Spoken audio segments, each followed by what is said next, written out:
Halo, kalian semua udah pada tahu belum apa kata dubbing? Hari ini gue akan mencoba untuk menjelaskan apa kata dubbing. Dubbing itu kalau menurut Wikipedia adalah suatu proses merekam atau menggantikan suara untuk suatu tokoh karakter. Istilah-istilah ini tuh dipakai untuk pengisian suara yang berbeda dengan suara asli mereka. Contohnya dalam Pelo. Woi, Sini ikutan main ler. ogah, ngapain juga gua mainin Ingus? Ternyata kita mainin English leri lang. Jangan bersedih brother, karena kita akan menangis bersama di dalam lagu ini.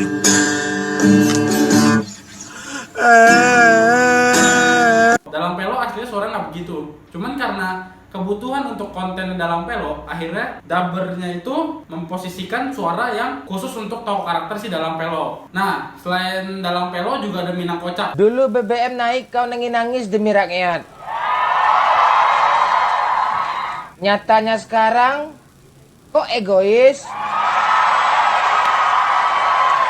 Cuma kalau Minang Kocak lebih ke dubbing untuk jokes-jokes receh. Kalau dalam Pelo lebih ke animasi yang bergerak dan diisi dengan suara. Suaranya itu namanya dubbing. Kalau nggak diisi dengan dubbing, bisa jadi animasinya menjadi monoton. Kayak kalian juga nggak bakal mau nonton. Tujuan dari dubbing adalah untuk menyesuaikan percakapan tokoh-tokoh agar dapat lebih diterima oleh masyarakat setempat. Contohnya, konten-konten luar negeri itu kan semua berbasis dengan bahasa Inggris. Nah, dengan adanya dubbing Indonesia itu membuat orang menjadi bisa mengerti bahasanya. Contoh lain, animasi Naruto. Naruto aslinya dari mana? Jepang. Jepang itu nggak semua orang bisa ngerti kan bahasanya. Nah, dengan dubbing Indonesia, akhirnya orang bisa mengerti apa yang diomongkan, lebih bisa mengetahui jalan ceritanya. Contoh lain lagi, SpongeBob. SpongeBob aslinya tuh Inggris. Cuman dengan adanya dubbing Indonesia, akhirnya orang bisa mengerti. Dubbingnya pun diisi dengan dubber dari orang Indonesia. Contoh lain, kalau misalkan dalam video. Kalau video tuh kayak wawancara. Wawancara kan nggak semuanya orang juga bisa ngerti ya. Nah, dengan dubbing juga dibantu agar bisa tahu apa yang diomongin, terus nggak salah kaprah. Gua kasih lihat contoh dubbing Indonesia versi gua.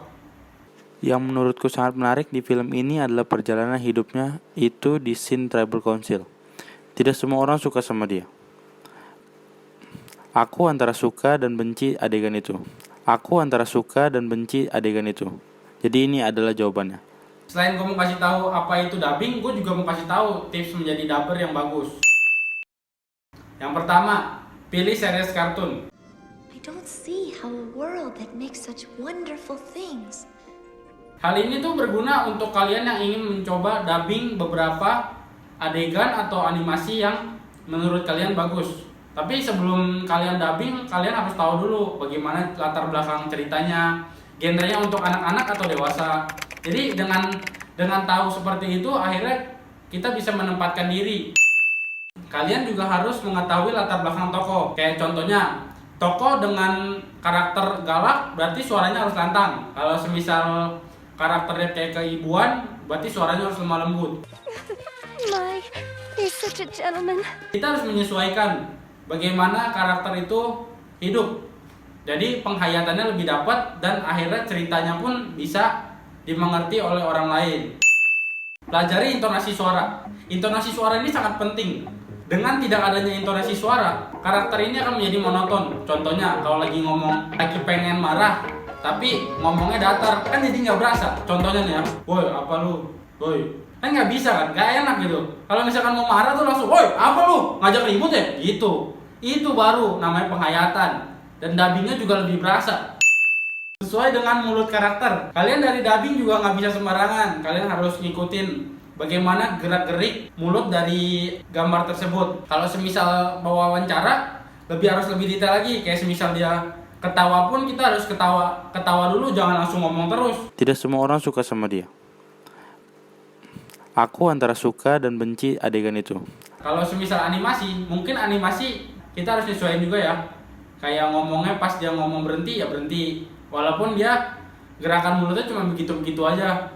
Tapi kita harus tetap nyesuaiin biar lebih enak dilihat. Kalian lagi mabar Mobile Legend tanpa aku. Dalang pelok. Am, tadi aku ulangan matematika. Wah, bisa nggak kamu? Bisa lah Am, nih lihat nilai aku bagus. Wah, kamu pintar. Oke, segitu aja perkenalan tentang dubbing. Semoga ilmu ini bermanfaat. Terima kasih atas perhatiannya. Sampai jumpa.